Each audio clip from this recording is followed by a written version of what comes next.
তো আজকে হচ্ছে তোমাদের সাথে ক্লাসের শুরুতে আমি একটা গাইডলাইন সেশন নেব আমাদের লাস্ট ব্যাচের, মানে আমাদের গত ব্যাচের তোমার একটা স্টুডেন্ট, ওর নাম হচ্ছে মুহাইমিন।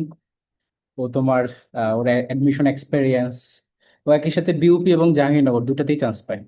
ঠিক আছে।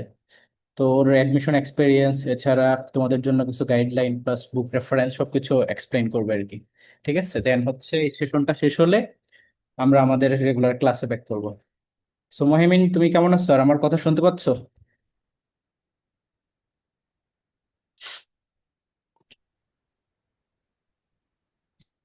জি ভাইয়া, আপনার কথা শোনা যাচ্ছে।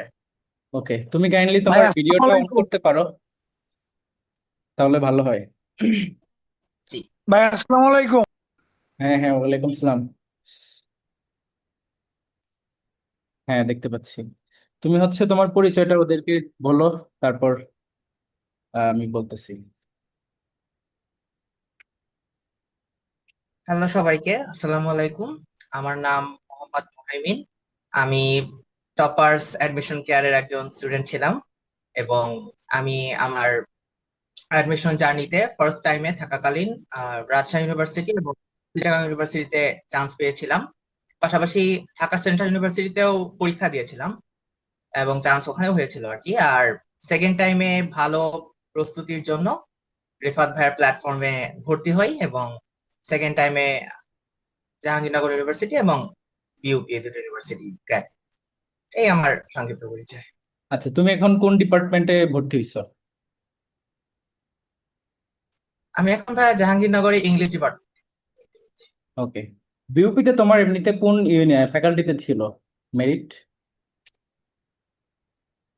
বিইউপিতে আমার FA ফ্যাকাল্টিতে সোশ্যালজি সাবজেক্ট বেশি ছিল। আর F-SSS এ হচ্ছে পিস এন্ড কনফ্লিক্ট ডিপার্টমেন্টের জন্য ডিপার্টমেন্ট থেকে কল করা হয়েছিল, হ্যাঁ এবং হ্যাঁ। পরবর্তীতে আর ভর্তি ওখানে হই। ওকে। তো জাহাঙ্গীরনগরে তোমার বিইউপিতে কিছুদিন ক্লাস করেছিলাম। বিউপিতে ক্লাসও করছিলা? জি, বিউপিতে কিছুদিন ক্লাস করেছিলাম আর কি। পরবর্তীতে সাবজেক্ট বুঝতে চয়েস পারি। দিলে পরে shift। আমিও অনেকটা সেম তোমার মতোই, বিউপিতে ক্লাস করে তারপর জাহাঙ্গীরনগর হয়ে যাওয়াতে এখানে চলে এসেছিলাম। তো তোমার আহ জাহাঙ্গীরনগরে মানে প্রায়োরিটি কি জাহাঙ্গীরনগর ছিল সেকেন্ড টাইম, যে জাহাঙ্গীরনগরই লাগবে, বা ডিপার্টমেন্ট আমার এই ডিপার্টমেন্টটাই লাগবে এরকম? জি ভাইয়া, সেকেন্ড টাইমে প্রায়োরিটি লিস্টে নাম্বার ওয়ান হিসেবে জাহাঙ্গীরনগরই ছিল। আর ডিপার্টমেন্ট হিসাবে হচ্ছে আপনার আমার দুটো ডিপার্টমেন্ট সবসময় পছন্দের ছিল, একটা ল আর একটা হচ্ছে ইংলিশ। ওকে। এই দুটোর মধ্যেই একটাই পড়তে চাইতাম সবসময়। ইকোনমিক্সটাও পছন্দের ছিল, সেটা যদি জাহাঙ্গীরনগরে আরেকটি ইউনিটে। হ্যাঁ, বি ইউনিট। আর এটার মধ্যে একটা হলে আর কি বেশ ভালো বোধ করতাম। আল্লাহ রহমতে তিনটার মধ্যে একটা পেয়েছি। যাক, আলহামদুলিল্লাহ। সোমাইমিন, তুমি হচ্ছে তোমার, আচ্ছা ওর ব্যাপারে একটা বলি, তুমি মেবি তোমার পরিচিত একজনকে আমার ব্যাচে অলরেডি ভর্তি হতে বলছিলা, তাই না? আমার এই ব্যাচে মানে ম্যাক্সিমাম বলতে গেলে কি অনেক স্টুডেন্ট আছে যারা তোমার আমার আগের কোনো একটা ব্যাচের স্টুডেন্টদের থ্রুতে আসছে। মানে আগের ব্যাচের যারা চান্স পেয়ে যায়, ধরো তুমি, ওরা আবার অন্যান্যদেরকে রেফার করে। কারণ আমি তো খুব একটা ভালো ওইভাবে ধরো রিচ করতে পারি না, প্লাস ব্যাচ নিয়ে ব্যস্ত থাকি, আবার নিজে সবকিছু ডিল করি, পড়াই বা অন্যান্য জায়গায় পোস্ট দেওয়া বলে সবকিছু, তো এই জন্য সবকিছু সুন্দরভাবে ভাবে তোমার মার্কেটিংটা করা হয়ে ওঠে না। কিন্তু আমার ব্যাচের স্টুডেন্টদেরই সাকসেস থেকেই স্টুডেন্ট এইভাবে চলে আসে, লাইক আমার আবার ওইভাবে মার্কেটিং করার প্রয়োজনও পড়ে না, যে নিজে গিয়ে সেদে সেদে সবকিছু করার দরকার হয় না। এই যে লাস্ট গত দিনও আমার আরেকটা তোমাদের আগের, তোমাদের এক বছর আগের সেশন স্টুডেন্ট, ওর নাম তানিম, ওর একটা পরিচিত একজনকে ভর্তি করলো। ও মেবি আসছে কিনা ক্লাসে আজকে, জন্য গত ক্লাসে ছিল আমি দেখছিলাম। এই তো এভাবে আর কি স্টুডেন্টরা আসে। এই জিনিসগুলো ভালো লাগে যে যখন স্টুডেন্টদের শুরুতে অন্যান্য আবার নতুন স্টুডেন্ট আসে তখন ভালো লাগে।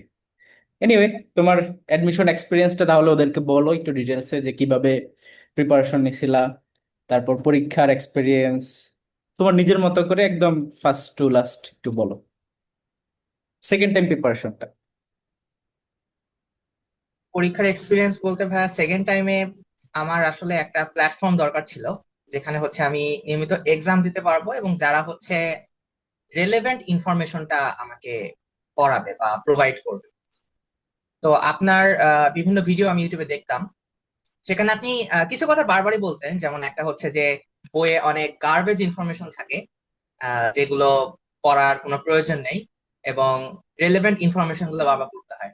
আপনি মনে হয় একটি ভিডিওতে বলেছিলেন যে আপনি সম্ভবত আপনি যখন সেকেন্ড টাইম প্রিপারেশন নেন তখন সম্ভবত অনেক বই কিনতেন, অনেক বই আপনি কিনেছিলেন এবং অনেক বই থেকে অনেক কিছু পড়েছিলেন আর কি। এবং আপনার পেইড ব্যাচে তো আপনি সমস্ত বইগুলো দাগিয়ে দিতেন। তো আমার ক্ষেত্রে একটা ভয় ছিল কি, ধরুন আমি মনে করতাম যে ধরুন বাজারে একটা বই পড়বো, এরপরে আরেকটা বইও কি পুরোপুরি পড়তে হবে কি। তো এই একটা কনফিউশন আমার মধ্যে ছিল আর কি। কিন্তু আপনার কোর্সে ভর্তি হওয়ার পরে আপনি সম্ভবত অনেকগুলো বই দাগিয়ে দিয়েছিলেন। আপনার হচ্ছে সম্ভবত ইতিহাসের জন্য 19 এর একটা বই ছিল, ভূগোলের জন্য ছিল, পাশাপাশি হচ্ছে Mihir GK, Jahangirnagar subjective GK সহ বেশ কয়েকটি বই আপনি দাগিয়ে দিয়েছিলেন। তো আমি সবগুলো বই আপনার দাগানো অংশগুলো কমপ্লিট করে যেতে পেরেছিলাম অ্যাডমিশন সিজনে।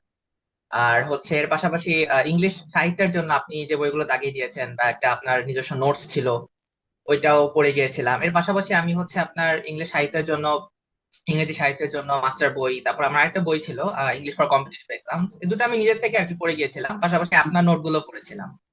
এন্ড বাংলা লিটারেচারের জন্য যে বইগুলো দাগিয়ে দিয়েছেন বা একটা বই দিয়েছিলেন, আহ, তো সবগুলো পড়ে আপনার হচ্ছে একটা কমপ্লিট প্রিপারেশনে গিয়েছিলাম সেকেন্ড টাইমে, যেটা আসলে ফার্স্ট টাইমে নিতে পারিনি। এর জন্য ফার্স্ট টাইমে আমার রাজশাহী এবং চিটাগাং ইউনিভার্সিটিতে হলেও অতটা ভালো পজিশনে হয়নি আর কি। কোন রকম একটা হুম। সাবজেক্ট হয়েছে, সাবজেক্টটাও সাবজেক্ট পাইনি। তো একটা ওভারঅল প্রিপারেশন নেওয়ার কারণে আসলে জাহাঙ্গীরনগর ইউনিভার্সিটির ভর্তি পরীক্ষার আগের রাতে আমার মধ্যে এক্সাইটমেন্ট একটু বেশি ছিল। মানে আমি কেন জানি এক্সাইটেড ছিলাম। কারণ আমি আমার ওভারঅল লাইফেই এত ভালো প্রিপারেশন এর আগে মনে হয় কখনো কোনো এত ভালো প্রিপারেশন নিয়ে কোনো পরীক্ষায় কখনো হয়তো অ্যাটেন্ড করিনি। এর পিছনে কারণ ছিল আসলে আপনি অনেকগুলো বই দাগিয়ে দিয়েছেন, তো আমার মনের মধ্যে একটা বিশ্বাস ছিল যে শুধুমাত্র সাধারণ জ্ঞানের জন্য আমি ধরুন 4-5টা বই পড়েছি, ইংলিশ লিটারেচারের জন্য 3টার মতো বই পড়েছি, বাংলা লিটারেচারের জন্য আপনার দাগানো বই প্লাস ওবিসিটিটা একটু দেখে গিয়েছিলাম। তো ওভারঅল হচ্ছে আপনার মানে মোটামুটি অনেক পড়ার কারণে, অনেক পড়া বলতে মানে ইরেলেভেন্ট কিছু না, রেলেভেন্ট পড়াই, জাস্ট বেশ কয়েকটা রেফারেন্স বই থেকে পড়ার কারণে আপনার একটা আত্মবিশ্বাস নিজের মধ্যে কাজ করেছে। এবং জাহাঙ্গীরনগরের এবারের হচ্ছে প্রশ্নটা গতানুগতিক যেটা হয়, আহ, প্রতিবারের মতো এবারেও কঠিন ছিল। তো আমি হচ্ছে আপনার সম্ভবত 70 থেকে 71টার মতো দাগিয়েছিলাম 80টার ভেতর। অ্যান্ড পরীক্ষা দিয়ে এটা বুঝেছিলাম ইনশাল্লাহ চান্স হবে, কিন্তু কত মেরিটে হবে সেটা তো আসলে বুঝতে পারছিলাম না, কারণ আপনার প্রশ্ন তো আসলে ওরা দেয় না, দিলে হয়তো গেস করা যেত। হুম। হুম। অ্যান্ড জাহাঙ্গীরনগরের একটা ভালো ছিল যে আপনার পরীক্ষার রেজাল্টটা যেদিন পরীক্ষা হয়েছিল আমাদের 21 তারিখে, রেজাল্টটা সম্ভবত 23 তারিখে দিয়ে দিয়েছিল। তো যখন রেজাল্টটা দেয় তখন হচ্ছে আমার পাশে আমার নানু বসা ছিল। তো ওকে। রেজাল্টটা শুরুতে আর কি লোডিং হতে বেশ সমস্যা হচ্ছিল। আহ, যখন আসলে রেজাল্টটা দেয় তখন আমার নানু অলরেডি বাথরুমে গোসল করতে চলে গিয়েছিল। পরে আমি আমার আম্মুর কাছে যাই, আম্মু তখন রান্নাঘরে লাঞ্চ রেডি করছিল, কারণ রেজাল্টটা আপনার দুপুরের দিকে দিয়েছিল। পরবর্তীতে আম্মুকে বলি রেজাল্টটা, আম্মুকেও আমি যখন প্রথম আমার রোলটা দেখি, রোলের পাশে আমার পজিশন ছিল 94। তারপরে এটা দেখার পর পর আমি হচ্ছে আপনার অ্যাডমিট কার্ড আরেকবার বের করে দিচ্ছেন, অ্যাডমিট কার্ডটা খুঁটিয়ে খুঁটিয়ে চেক করছিলাম যে আসলে আমার রোল কিনা, মানে পার ডিজিট মিলাচ্ছিলাম, কারণ 94 আমার কাছে একটু বেশি বেশি মনে হয়েছিল। তো পরবর্তীতে দেখলাম যে না, এটা আমি আম্মুকে দিয়েও হচ্ছে চেক করে নিয়েছিলাম যে দেখো আমার রোল কিনা, এরকম অ্যাডমিট কার্ড সবকিছু। পরবর্তীতে তো আচ্ছা, চান্স সি হলো। ইউনিটে তো তোমার ইংলিশের জন্য আলাদা মেরিট থাকে, ওইটাতে কত ছিল? ইউপিতে না জাহাঙ্গীরনগরে? জাহাঙ্গীরনগরে। জাহাঙ্গীরনগরে যাবি। ইংলিশের জন্য মেরিটে আপনার সম্ভবত 68 ছিল, 68। হুম। হ্যাঁ, জাহাঙ্গীরনগরে তোমার এই যে যারা ভালো করে আর কি, সি ইউনিটের কথা বলতেছি, লতে যেতে চায় বা ইংলিশে যেতে চায়, তাদেরকে এই 50-60 পজিশনের মধ্যেই থাকতে হয়। ঠিক আছে, এর এর বেশি উপরে গেলে তখন আবার দেখা যায় যে অন্য সাবজেক্ট আসে, ইংলিশ বা ল পেতে প্রবলেম হয়। ধরো আমরা যদি 25টা করে হিসেব করি সিট, তাহলে 25 জন যদি লতে চলে যায়, তাহলে বাকি 25 জন ইংলিশে যাবে। তো এমনিতে টোটাল সিট তার মানে দুইটা সাবজেক্ট মিলে 50টার মতো। তো এর মধ্যে আবার অনেক স্টুডেন্ট আছে যারা ধরো ভর্তি হলো না, তখন এটা কত পর্যন্ত যাবে, 60, 70 বা 80 হাইয়েস্ট, এরপর আর যাবে না, এ পর্যন্ত গিয়েই স্টপ। তো এই হচ্ছে কি অ্যাকচুয়ালি হয় আর কি জাহাঙ্গীরনগরে। তো যাদের এমনিতে তোমাদের টার্গেট অনেকেরই আছে, আমি নো আমি আমি এটা জানি, এখানে ম্যাক্সিমাম 90% স্টুডেন্টের মধ্যে এটাই টার্গেট যে হয়তো ইংলিশে পড়ার অথবা লতে পড়ার।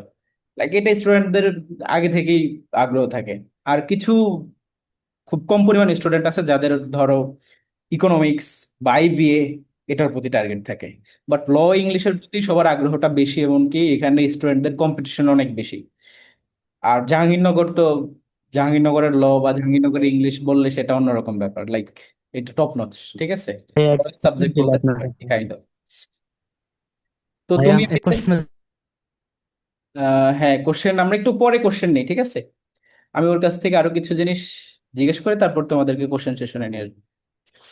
তো তুমি হচ্ছে এটা বললো যে তোমার এমনিতে স্ট্র্যাটেজি কি ছিল, লাইক পরীক্ষার হলে যখন পরীক্ষা দিছো, কোশ্চেন দেখে তোমার কাছে কি কি স্ট্র্যাটেজি ফলো করছো, কিভাবে দাগাইছো, বা কেন 71, এটা তো আই গেস অনেক দাগাইছো তার মানে। তো তোমার কাছে কি মনে হয় বেশি দাগানো উচিত বা কম দাগানো উচিত, এই জিনিসগুলো নিয়ে একটু বলো, ওদেরকে এক্সাম স্ট্র্যাটেজিটা সম্পর্কে বলো। আমি হচ্ছে ভাইয়া আমার শুরুতে যখন ফার্স্ট টাইম আমি এক্সাম দেই ঢাকা ইউনিভার্সিটিতে, ঢাকা ইউনিভার্সিটিতে আসলে আমি চান্স না পাওয়ার পিছনে কারণ আসলে যোগ্যতা না, চান্স পাইনি কারণ ছিল আমি আসলে কম দাগিয়েছিলাম। হুম হুম। এবং এই কারণে আর কি ওখান থেকে একটা শিক্ষা বা লেসন নিয়েছিলাম যে আসলে বেশি দাগাতে হবে। এবং আমি হচ্ছে বাসায়ও বিভিন্ন মডেল টেস্ট দিতাম বা আপনার প্ল্যাটফর্মে মডেল টেস্ট দিয়েছি। এবং ওখানে আর কি আমি আমার একটা ওভারঅল ক্যালকুলেশন ছিল যে আমি যদি 10টা প্রশ্ন দাগাই, 10টার মধ্যে হয়তো বা কয়েকটা থাকবে আপনার শিওর, কয়েকটা হয়তো বা এলিমিনেশন করে দাগাবো, কয়েকটা হয়তো বা দুটোর মধ্যে 50-50 এরকম থাকবে। তো বিভিন্ন ভাবে আর কি চিন্তা করে আমি যদি 10টা প্রশ্ন দাগাই আমার 70%-এর মতো কারেক্ট হয় সাধারণত আর কি। 70%, 60% এরকম একটা মার্কস আমি ক্যারি করি, সাধারণত 70% হয় আর কি। তো এরকম একটা আসলে আমার এক্সপিরিয়েন্স থেকে আমি টাকা মানে বেশি দাগানোটাই আমার জন্য প্রেফার করেছিলাম। এটা এক একজনের জন্য এক এক রকম হতে পারে। তো বিউপি তে হচ্ছে ভাই আমি এফ এ ডাবল এস যেটা ছিল এটা হচ্ছে আমি 95টা দাগিয়েছি 100টার 100টার। তাও অনেক দাগাইছো। তো জি, কম্পারেটিভলি কারণ হচ্ছে আপনার ওখানে 0.50 ছিল নেগেটিভ মার্ক। হ্যাঁ, তো আমি আসলে ওই দিন আহ, মানে অনেক বেশি ওভার থিঙ্কিং করছিলাম আর কি যে এত এটা দাগানোটা অ্যাকচুয়ালি আমার উচিত। আমার ক্ষেত্রেও হয়েছিল, আমার এডমিশন টাইমেও আমি ধরো পরীক্ষাতে অ্যাটেন্ড করার আগেই ফ্রেন্ডদের সাথে গেছিলাম তো পরীক্ষা দিতে। তো আগেই বলছিলাম যে চান্স পাবো আজকে, এটা এটা শিওর, ঠিক আছে। তো কনফিডেন্স বলো বা অ্যারোগেন্স বলো বা ওভার কনফিডেন্স বলো, হোয়াট এভার, তো ওইটা থাকলে তখন হয় কি বেশি দাগাইতে এমনিতে ইচ্ছে করে, লাইক আমার প্রিপারেশন ভালো, আমি কেন বেশি দাগাবো না, এটা একটা বিষয়। আরেকটা জিনিস হচ্ছে যে বেশি দাগিয়ে চান্স মিস করার যে কষ্ট, কম দাগিয়ে চান্স মিস করার কষ্টটা আরো বেশি, ঠিক আছে। যে আমি দাগাইলামই না, চান্সও পেলাম না, তাইলে হইলো কি, দাগাইছো ভুল করছো ঠিক আছে, চান্স পাও নাই, তাও একটা ভ্যালিডিটি থাকে যে না ঠিক আছে। বাট আরেকটা জিনিস আবার আমার স্টুডেন্টদেরকে আমি সব সময় বলি যে তোমরা বেশি বেশি দাগাবা। কেন বেশি দাগাবা? কারণ তোমাদের মেন্টরও বেশি দাগাইছে, তোমাদেরকে প্রিপেয়ারও করছে সেভাবে, তো তুমি কম দাগাবা কেন? তোমার কি কোশ্চেন পারো না তুমি? তোমাকে তো দাগাইতে হবে। প্রবলেম সলভিং অ্যাবিলিটি বলো, ইলিমিনেশন মেথড বলো, হবে তোমাদেরটা, এতটুকু রিস্ক তো নিতেই হবে। বাট তারপরেও আমি বলে দিই তোমাদের, হয়তো মনে আছে ব্যাচের আগে যে আমি ভিডিওগুলো ছাড়তাম ছোট ছোট করে, পরীক্ষার জন্য তোমরা কি করবা, যেমন কালকে পরীক্ষা আজকে রাতে একটা ভিডিও দিতাম যে আগে কোন সাবজেক্ট দাগাবা, তারপরে কেমন সংখ্যক দাগাবা, বা নেগেটিভ মার্কিং এর ক্ষেত্রে কিভাবে সতর্ক থাকতে হবে, বা ইলিমিনেশন মেথডটা কিভাবে, বা 50-50 চান্স গুলো কিভাবে, তো এগুলো তখন বলে দিতাম। বাট দিন শেষে আমি পার্সোনালি বেশি দাগানোকেই প্রিফার করি। আর ও যে একটু আগে একটা কথা বললো যে আমি যে বইগুলো দাগাই দিচ্ছি, তোমরা আবার ভাবতেছো যে আমাদেরকে কেন এখনো দিচ্ছি না, তোমাদেরকেও সব বই দেওয়া হবে। প্রত্যেকটা বই জিকের জন্য অনেকগুলো রেফারেন্স, সবকিছু আমি দাগিয়ে দাগিয়ে দিই। তারপরে ম্যাথস বলো, আইকিউ বলো, বাংলা ইংলিশ বলো, লিটারেচার বলো, ভোকাবুলারি বলো, সবকিছুই দেওয়া হবে, ঠিক আছে। সো এটা নিয়ে আবার কেউ মানে ওয়ারিড হয়েও না যে আমাদেরকে এখনো কেন দেওয়া হচ্ছে না, তোমাদেরকেও সবকিছু দেওয়া হবে, আলাদা করে সবকিছু তোমাদেরকে দাগে দাগে দেওয়া হবে। আর ইনফ্যাক্ট আমি নতুন বইগুলো দাগে দেবো না, যে আগের গুলো দাগানো আছে সেটাই তোমাদেরকে দিয়ে বলবো যে পড়ো, ওরকম না, প্রত্যেকটা জিনিস নতুন ভাবে তোমাদের জন্য দেওয়া হবে। আচ্ছা মুহাইমিন, তুমি আরেকটা বিষয় বলো যে বিউপি যখন পরীক্ষা দিছো, বিউপিতে হয় কি যে তোমার সেখানে জিপিএ একটা বড় ম্যাটার করে। তোমার জিপিএ কেমন ছিল? জিপিএ তে 45%, তাই না? তোমার এসএসসি এসএসসি মিলে। তো তোমার জিপিএ কত ছিল, প্লাস তোমার কাছে কি মনে হয় কিভাবে স্টুডেন্টরা এটার জন্য প্রিপেয়ার হবে, যাদের ধরো এই প্লাস কোনো একটা সাবজেক্টে মিস আছে, বা কোনো সাবজেক্ট বলতে কোনো একটা পরীক্ষা এসএসসি বা এসএসসি তে যদি 4.83 থাকে বা 6.5 বা 9.1 এরকম যদি থাকে, তোমার দিক থেকে বলো। আমারও হচ্ছে ভাইয়া, আমি তো এইচএসসি 24 ব্যাচে ছিলাম, তো আমাদের ওই দেখা গিয়েছিল যে এসএসসি রেজাল্টটাই এইচএসসি তে একটা ইম্প্যাক্ট ফেলেছিল। ওকে। আমাদের সময় তো জুলাই আন্দোলন হলো, পরে হচ্ছে ইন্টারিম গভর্নমেন্ট এসে এইচএসসি পরবর্তীতে আর হয়নি, তো আমাদের সাবজেক্ট ম্যাপিং করে আমাদের রেজাল্টটা দিয়েছিল আর কি। তো আমার এসএসসি তে রেজাল্ট খুব একটা ভালো ছিল না। তো টোটাল হচ্ছে আমার এসএসসি এইচএসসি দুটো রেজাল্টই অ্যারাউন্ড 4.5 এর ঘরে, এবং ওভারঅল যদি মার্কস এর কথাও বলি সেটাও বেশ পিছনে ছিল আর কি। তোমার তো টোটাল জিপিএ কত কম্পারেটিভলি ছিল বিউপিতে টেনের মধ্যে? 5.5 টেনের মধ্যে কত ছিল? 9.06। 9.06? তাহলে খুবই কম আমি মনে করি, ইন এ সেন্স। কেননা ধরো জি একটাতে জি। তার মানে তোমার 4.06, আরেকটাতে ধরলাম 5। তো বিউপিতে 45% মার্ক জিপের উপরে, তুমি এটাকে ওভারকাম করে, লাইক তুমি যদি ধরো তোমার জিপিএ তে ফুল বা ফুলের কাছাকাছি থাকতো, দুইটাতে 5.5 থাকতো, তাহলে তুমি বিউপিতে অনেক বেশি মার্ক পাইছো, এটা বলা যায়। কারণ তুমি অনেকগুলো মার্ক ওভারকাম করে বা ম্যানোভার করে তারপর তোমাকে চান্স পাইতে হয়েছে, এটা ট্রু। বিউপিতে কিন্তু জিপিএ এর কারণে অনেক স্টুডেন্ট চান্স মিস করে। লাইক এখানে ধরো পুরো পরীক্ষাতে যেটা দিচ্ছ সেইটাকে 55%, আর জিপিএ 45%, তার মানে 50-50, লাইক এখানে শুধু 5%-এর ডিফারেন্স। জি। তো এটা কিন্তু বড় ডিফেন্স একটা ইম্প্যাক্ট। করা হয়, হিসাব করা হয়। হ্যাঁ। তো দিন শেষে ও তোমার কিন্তু তার মানে ওইখানে অনেক ভালো মার্ক ছিল, এটা নিঃসন্দেহে বলা যায় বিউপিতে পরীক্ষায়। ঠিক আছে। আচ্ছা। তো তার জি মানে এটা আমি হচ্ছে তোমরা বিউপিতে। একটা এক্সাম্পল হিসেবে নিতে পারো যে তোমাদের যাদের জিপিএ তে কিছুটা কম আছে, তোমরাও কিন্তু চেষ্টা করলে অবশ্যই ভালো করতে পারবা। ও 9.06 থেকে বিউপিতে চান্স পাইছে, আর আই গেস তোমাদের ম্যাক্সিমাম সবারই 9.5 বা এর উপরে আছে, টোটাল দুইটা মিলে, বা অনেকের ফুল আছে। সো এটা তোমরা মাথায় রাখো। ভাইয়া এসএসসি এইচএসসি তে ফুল মার্ক এরকম মার্কের উপরে কি জিপি এই যে এটা হিসাব করা হয় না বিউপির মধ্যে? মার্ক হিসেব করেই করা হয়, বাট তুমি কি বলতে পারবা যে যার জিপিএ কম তার মার্ক বেশি, বাট যার এটা তো হয় না, যার জিপিএ ফুল আছে তার মার্কও বেশি। স্বাভাবিক কথা, তো এটা কোনো ম্যাটারই করে না দিন শেষে। বুঝতে হবে এটা। অনেক কম ছিল আর কি। ভাইয়া যাদের হচ্ছে জিপিএ 8.6 বা 5 এর উপরে, তারা কি মানে পরীক্ষা দেওয়া উচিত না তাদের বিউপিতে? পরীক্ষা দেওয়া অবশ্যই উচিত, কিন্তু আমি বলবো যে তোমাদের ফার্স্ট প্রায়োরিটি বিউপি হওয়া উচিত না, তোমাদের first priority GU RU CU এগুলো হওয়া উচিত। কথা বুঝছো? কারণ সেখানে রিস্ক অনেক বেশি। তুমি একটা ইউনিভার্সিটি টার্গেট, কারণ প্রত্যেকটা ইউনিভার্সিটির আলাদা আলাদা প্যাটার্ন, আলাদা আলাদা প্রিপারেশন। তুমি বিউপি টার্গেট করতে গিয়ে তোমার একটা কারণে, জিপিএর কারণে যদি তোমার চান্সটা মিস হয়, তাহলে আদার্স ইউনিভার্সিটি তুমি ভালো করতে পারবে না, যেখানে তুমি ওই ইউনিভার্সিটির প্রিপারেশন নিয়ে অনেক টপ সাবজেক্টও পাইতে পারতা। রাজশাহী ইউনিভার্সিটি জিপিএ ম্যাটারই করে না। জাহাঙ্গীরনগরে মাত্র 20 মার্ক, ঢাকা ইউনিভার্সিটিতেও 20 মার্ক, চট্টগ্রামেও 20 মার্ক, তো এগুলো খুবই নগণ্য। সেখানে বিউপিতে 45%, হিউজ। তো এই জন্য যাদের একটু কম আছে, যাদের 9-এর কম আছে, আমি বলবো তারা তোমরা অল্টারনেটিভ থিঙ্ক করবা। আর যাদের এটা বেশি আসে, তারা এটার জন্য প্রিপারেশন নেবা। আর ওর এক্সাম্পলটা নেবে যে যদি প্রিপারেশন ভালো হয় তোমাদের, তাহলে ইটস ওকে, তুমি ইজিলি ক্র্যাক করতে পারবা। ঠিক আছে। আচ্ছা, এখন তোমাদের কাছ আরেকটা থেকে বিষয় কিছু হচ্ছে ভাই, কোশ্চেন আমি নেই। যদি বলি হ্যাঁ, বলো। একটা, সেটা হচ্ছে যে আমি একটু বলেই দেই সবাইকে, সেটা হচ্ছে যে আমার মার্কস, বিউপিতে যেহেতু মার্কস হিসাব করা হয়, তো 45 এর মধ্যে আমার মার্কস অ্যারাউন্ড ছিল ধরেন 36 পয়েন্ট সামথিং। মানে আমি ধরেন পরীক্ষা শুরুর আগে 10 মার্ক নেই। বুঝতে পারতেছো? তার মানে অনেক আমার কম বিষয়টা মার্ক নিয়েও পরীক্ষা দিয়ে চান্স পাইছে। ঠিক আছে। আচ্ছা। এর জন্য সামি। আসলে আমার যে ফার্স্ট প্রায়োরিটি ছিল। হ্যাঁ। সামি, তুমি একটা মানে কোশ্চেন করতে বিউপিতে আসলে চাইছিলে, নিচে তুমি এখন বলতে পারো। ভাইয়া আমি বলতে চাইছিলাম যে জাহাঙ্গীরনগর ইউনিভার্সিটিতে দেখলাম যে ইংলিশে যদি এ মাইনাস থাকে তাইলে ইংলিশ সাবজেক্টটা আর কি পাওয়া যায় না ওইরকম। তাইলে আমি যদি জাহাঙ্গীরনগরে ভালো একটা পজিশনে থাকি, যেমন 1 থেকে 20-এর ভিতরে, তাইলে কি আমি ইংলিশ পাবো না? আমার তো ইংরেজিতে এ মাইনাস। আচ্ছা, এটা আমি বলে দিচ্ছি, এটা হচ্ছে তোমার ইং- প্রত্যেকটা ইউনিভার্সিটির আলাদা আলাদা রিকোয়ারমেন্ট থাকে। তো যেহেতু ইংলিশের জন্য তোমার রিকোয়ারমেন্ট আছে যে তুমি ইংলিশ ডিপার্টমেন্টের জন্য সে ইউনিটে তোমাকে ইংলিশে ওই গ্রেডটা লাগবে মিনিমাম। তো যদি তোমার না থাকে, তুমি ফার্স্ট হলেও তুমি সেটা পাবা না। আর এটা আই গেস ভ্যালিড। তুমি ইংলিশে পড়তে যাচ্ছ, স্যার তোমাকে ইংলিশ তো পেতে একটা কোন মিনিমাম পেতে বললেন, কোন অন্য সাবজেক্ট এ পাবা, অন্য নাকি এ অন্য সব মাইনাস? সাবজেক্ট পাবা, ইংলিশের ক্ষেত্রে এটা রিকোয়ারমেন্ট আর কি। স্যার ইংলিশের ক্ষেত্রে কি এ গ্রেড লাগে নাকি এ মাইনাস ইংলিশ পেতে? এ গ্রেড মেবি, ঠিক আছে। তবে এটা তোমার প্রতিবার যে সেম থাকবে তা না, প্রতিবারে জাহাঙ্গীরনগর সার্কুলারের মধ্যে কিছু না কিছু পরিবর্তন আসে। তো তোমরা প্রিপারেশন নিতে থাকো, দেখা যাক, আল্লাহ ভরসা। হতে পারে যে তোমাদের রিকোয়ারমেন্ট কমে দেওয়া হলো। ওকে, আচ্ছা, আমরা আরো কিছু কোশ্চেন নেই। আর কোনো কোশ্চেন আছে তোমাদের? ভাইয়া আমি কিছু জিজ্ঞেস করছি। হ্যাঁ, বলো।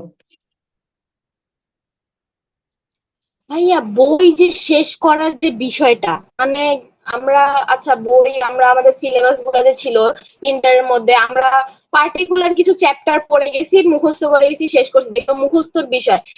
আমি না মানে এক্সাক্ট বুঝতে পারছি না যে বই আমি শেষ করব কিভাবে। ওকে, মুহাইমিন তুমি বলো এটা, বই কিভাবে শেষ করছো? বই শেষ করা বলতে কি ভাইয়া, যেমন ধরেন আমাদের একটা বই ছিল সহপাঠী বাংলা। ওখানে হচ্ছে আমি ধরুন নাটক এবং উপন্যাস দুটি মানে ফুল বই পড়ে গিয়েছিলাম। এখন কেউ যদি ধরেন চিন্তা করে যে নাটক উপন্যাস একদিনে শেষ করবে, তাহলে সেটা অনেক কঠিন একটা ব্যাপার। আমি দেখা গিয়েছে আপনার নাটক উপন্যাস এটা 2 মাস ধরে পড়েছি।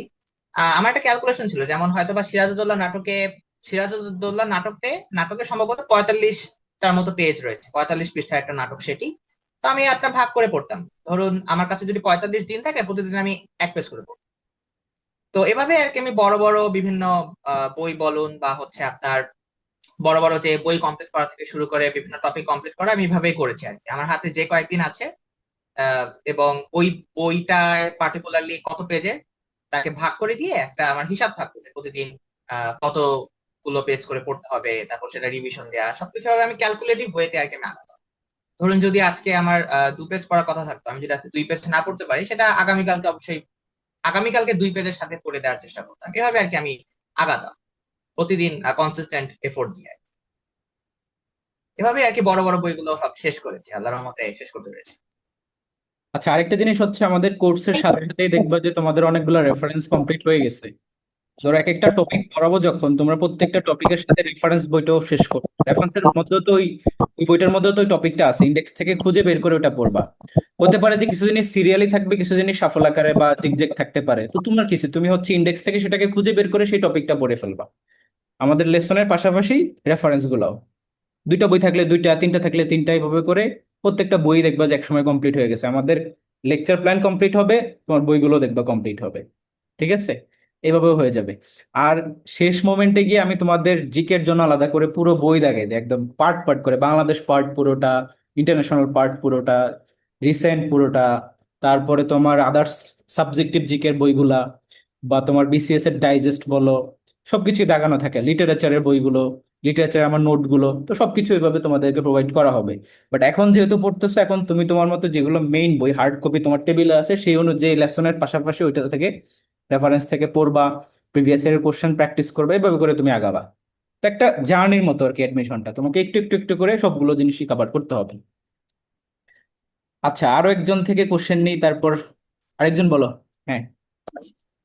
ছিল যে আমি না মানে বুঝতেছি না মানে প্রতিদিন মানে কতগুলা টপিক পড়বো, মানে কোন কোন বইগুলা পড়বো, মানে ঠিক মতো গুছাইতে পারতেছি না। যে একটা বই যদি পড়া হয় মানে দিনে ধরেন 2টা বা 3টা টপিক পড়লাম, বাংলা ইংলিশ বা থেকে হ্যাঁ, পড়ে হইতেছে, ওইদিন আর আমি ম্যাথ যে করব বা আইকিউ এগুলা মানে সময় হয়ে ওঠে না, বা আমি পারি না, মানে ম্যানেজ করতে পারতেছি না সময়। তার থেকেও ভাই বড় সমস্যা হইতেছে, আমি তো একটা ইউনিভার্সিটিতে ভর্তি আছি, তো ওইখানে মানে এখন আমি বুঝতেছি না ক্লাস করলে মনে হয় তাহলে এখানেই পড়ি, সেকেন্ড টাইমের কি প্রিপারেশন আবার নিব বা কিছু, তারপরে আবার বাসায় আসলে মনে হয় যে না আমার আবার জাহাঙ্গীরনগরের জন্য পড়া উচিত, মানে এরকম একটা এর মধ্যে পড়ে গেছি। আচ্ছা মুহাইমিন তুমি বলো, তুমিও তো ফার্স্ট টাইম কোথাও একটা ভর্তি ছিলা, তোমার টার্গেট গোল, তোমার প্রিপারেশন, ওইটা থেকে ওকে অ্যান্সারটা দাও আর কি। ও এখনো কনফিউজড, যেটা আর কি বুঝতেছি, তো আমি এটা হচ্ছে বলবো আর কি। আমি হচ্ছে ফার্স্ট টাইমে ভর্তি ছিলাম আপনার, কিন্তু আসলে আমি ক্লাস করিনি। আমার বাসা ঢাকাতে, তো তো রাজশাহী চিটাগাঙে আপনার হচ্ছে চান্স পাওয়ার পরও আর কি ওইভাবে ফ্যামিলি, মানে ফ্যামিলি মাঝখানে বলেছিল যে প্রাইভেটে ভর্তি হবা কিনা। ফ্যামিলি একটা ইচ্ছা ছিল ঢাকার ভিতরে রাখার। তো পরে আমি আমার আম্মুকে বললাম যে না, আমি সেকেন্ড টাইম দিতে চাই। কারণ আমার এই আত্মবিশ্বাসটা ছিল যে আমি, কারণ আমি ফার্স্ট টাইমে কি কি ভুল করেছিলাম সেটা আমি আর কি আপনার বুঝতে পেরেছিলাম যে আমার ভুলগুলো কোথায় ছিল, ওভারঅল প্রিপারেশনে, স্ট্র্যাটেজিতে, সবকিছুতে। তো পরবর্তীতে যখন হচ্ছে আপনার সঙ্গে যুক্ত হই, তখন তো ওভারঅল প্রিপারেশনের যাত্রাটা ভালো মতোই শুরু করতে পারি। তো আমি প্রতিদিন আপনার তিনটা টপিকই প্রতিদিন পড়তাম। তিনটা টপিক বা আরো তো দুটো থাকে, ম্যাথ এবং আইকিউ। তো ম্যাথ আইকিউ রেগুলার এক দুইবার মিস গেলেও সাধারণত বাংলা ইংলিশ দিকে প্রতিদিনই থাকতো। আমার কাছে মনে হয়েছে আপনার যে, আমার কাছে পার্সোনালি মনে হয় বা আমার কাছে এরকম মনে হতো যে জিকে ধরুন আমাকে 10 পেজ পড়তে হবে, 10 পেজ আমি শুধুমাত্র মিহির জিকে পড়ার থেকে, ধরুন মিহির জিকে থেকে আমি 3 পেজ পড়লাম, তারপর জাহাঙ্গীরনগরের সাবজেক্টিভ জিকে থেকে আমি 3 পেজ পড়লাম, এভাবে করে 3-4টা বই থেকে 3-4 পেজ করে পড়লে আমার কাছে একটু ভালো লাগতো আর কি। আমার কাছে জিনিসটা এক একটা ধরেন খাবার টেস্ট করার মতো মনে হতো, যে বিভিন্ন ধরনের খাবার টেস্ট করলে ভালো লাগে। তো এইভাবে আমি পড়তাম আর কি, নিজের মধ্যে বোরিংনেসটা না আনার জন্য, এবং 3-4টা সাবজেক্ট মিলাই পড়তাম যাতে করে কখনো বোরিংনেস না আসে। এন্ড ভাইয়ার আসলে একটা বিষয় ভালো লাগতো আর কি, আমি যদি বলি, ভাইয়া হচ্ছে আপনি রিসেন্ট জিকে দাগিয়ে দিয়েছিলেন জেও অ্যাডমিশন টেস্টের আগে, এবং মিহির জিকের কোন একটা পাবলিক নামক কোনো একটা পাবলিকেশনের বই থেকে আর কি। তো আমার মনে আছে আর কি, যদি ধরেন আপনার দাগানো ওই পিডিএফটা আমি না পড়তাম, না পড়ে যদি আমি ধরেন ওই মিহির জিকেটা সম্পূর্ণ পড়তে যেতাম, তাহলে অনেক বেশি পড়তে হতো, অনেক তথ্য পড়তে হতো, যেটা আদৌ শেষ করতে পারতাম কিনা একটা চ্যালেঞ্জিং বিষয় ছিল। তা আপনি হচ্ছে ওই সময়কার সাম্প্রতিক বেশ কিছু দেশের সরকার পরিবর্তন হয়েছিল, বা কোনো কোনো দেশে হয়তো বা প্রেসিডেন্ট পরিবর্তন হয়েছিল, বা কোনো কোনো দেশে হয়তো বা নতুন কোন সরকার এসেছিল।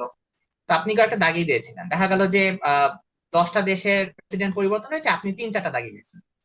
তো জাহাঙ্গীরনগরের ওই ওই 3-4টার মধ্যে থেকে একটা কমন পেয়ে গেছে, বুঝছেন। আপনার আমাদের সময় প্রশ্ন আসছিল যে ইংল্যান্ডের সম্ভবত বর্তমান প্রেসিডেন্ট মনে হয় স্টারমার। তো আপনি এটা দাগিয়ে দিয়েছিলেন, আহ, ওখান থেকে প্রশ্ন আসছে। এবং আগের বছর মানে এই ব্যাচে আর কি, ঢাকা ইউনিভার্সিটির চারুকলা অ্যাডমিশন টেস্টে আপনার হচ্ছে আপনি বাংলা সাহিত্যের জন্য একটা বই দাগিয়ে দিয়েছিলেন। ওই বাংলা সাহিত্যের বইয়ে দেখা গিয়েছিল যে একটা পেজ ছিল, ওই পেজে শুধুমাত্র আপনি একটা লাইনই দাগিয়ে দিয়েছেন, ওই পেজে একটা লাইন জাস্ট মার্ক করে দিয়েছেন। তো ওই ঢাকা ইউনিভার্সিটি চারুকলা তো দেখা গেল যে ওই যে একটা লাইন মার্ক করেছেন, ওই একটা লাইন থেকে প্রশ্ন আসছে। তো এভাবে আর কি, মানে প্রিপারেশনটা গোছাতে অনেক বেশি হেল্প করেছিল। তো আমার কাছে মনে হয়েছে যে আপনি যেভাবে দাগিয়ে দিয়েছেন বা যেভাবে ম্যাটেরিয়ালস গুলো প্রোভাইড করেছেন, ওগুলো পড়তে খুব একটা বেশি সময় লাগার কথা না, যদি খুব মনোযোগ দিয়ে পড়ে তার অ্যারাউন্ড ভালো একটা মনোযোগ থাকলে শেষ করতে পারার কথা। আচ্ছা আমি একটু বলি। কনসিস্টেন্সিটা আমার কাছে মনে হয় এখানে ম্যাটার।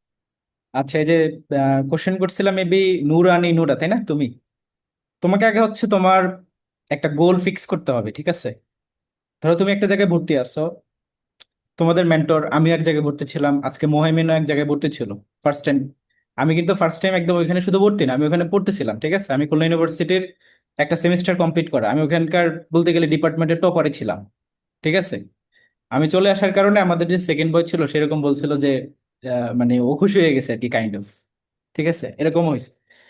তো তোমাকে হচ্ছে তোমার লাইফে তুমি কি অ্যাচিভ করতে চাও, আর যদি তোমার কাছে মনে হয় তোমার মধ্যে পটেনশিয়ালিটি আছে, তুমি চেষ্টা করলে পারবা, তাহলে ওইটা দরকার আছে। তোমাকে একটা গোল ফিক্স করতে হবে এবং সেটার জন্য তোমাকে পরিশ্রম করতে হবে। আর হ্যাঁ, এখন যেহেতু সময় আছে, তুমি দুইটাকে ইজিলি অ্যাডজাস্ট করতে পারো। এটা যে খুব একটা হ্যাসেল হবে একদম যে 24/7 পড়তে হবে তা কিন্তু না, তোমাকে জাস্ট একটা মানে কনসিস্টেন্ট ওয়েতে রেগুলার একটা সময় দিতে হবে প্রিপারেশনের জন্য। হতে পারে সেটা 6 আওয়ার্স বা 8 আওয়ার্স, মোর দেন এনাফ, ঠিক আছে? তো তুমি আগে ওইটা গোল ফিক্স করো যে তোমার জাহাঙ্গীরনগর লাগবেই বা বিউপি লাগবেই, এমনকি তুমি সেভাবে পড়ো।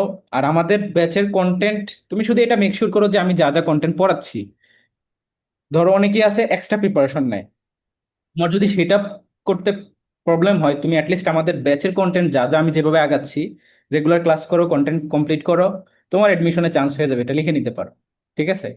আমি ইনশাল্লাহ বললাম, বাট তোমার চান্স হয়ে যাবে। তো এটা মেক শিওর ভাইয়া করা জরুরি যে তোমার গোলকে আর তুমি ওইটাতে লেগে থাকবা কনসিস্টেন্ট ওয়েতে, তাইলেই হবে। আচ্ছা আমাদের, আচ্ছা আর কারো কোনো কোশ্চেন আমি নিতে চাচ্ছি না, কারণ আজকে আবার আমি ক্লাস নিব। তো মোহাইমিন, তুমি হচ্ছে ক্যাম্পাসে আসলে দেখা হবে ইনশাল্লাহ আমার সাথে। আর শুভকামনা থাকলো তোমার জন্য।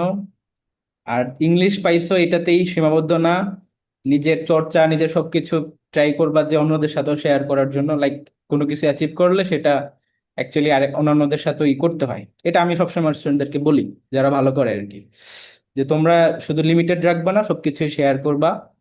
স্টুডেন্ট পড়ানোর ইচ্ছা থাকলে সেটাও জানাবা। তো এইভাবে আর কি। আর ডিপার্টমেন্টে যখন চলে আসবা, ডিপার্টমেন্টে একটা ভালো সিজি দেখার ট্রাই করবা, ঠিক আছে? আমি চাই যে আমার স্টুডেন্টরা সব জায়গায় এক্সেল করুক। তো জাহাঙ্গীরনগর খুবই সুন্দর ক্যাম্পাস, আসো দেখা হবে। অনেক ভালো একটা এনভায়রনমেন্ট সবকিছু মিলে। তো এটাই আর কি। আর আজকে যেহেতু সময় দিছো এই জন্য তোমাকে ধন্যবাদ, থ্যাঙ্কস, এই আর কি। আর দোয়া করো আমার জন্য, ঠিক আছে? সো আজকে তাহলে এই পর্যন্তই থাক। আর আমি তোমাদেরকে এই যে যারা আসো তোমাদেরকে আবার লিঙ্ক দিব, 10 মিনিট পরে তোমরা জয়েন হবা, ঠিক আছে? আজকে আমি ক্লাস নিব, তোমাদের লেকচার 2, নতুন ব্যাচের ক্লাস হবে। ফার্স্ট ব্যাচের যারা আছো তোমরাও জয়েন করতে পারবা। সেই পর্যন্ত আর কি। ঠিক আছে তাহলে, আল্লাহ হাফেজ সবাইকে, ভালো থেকো।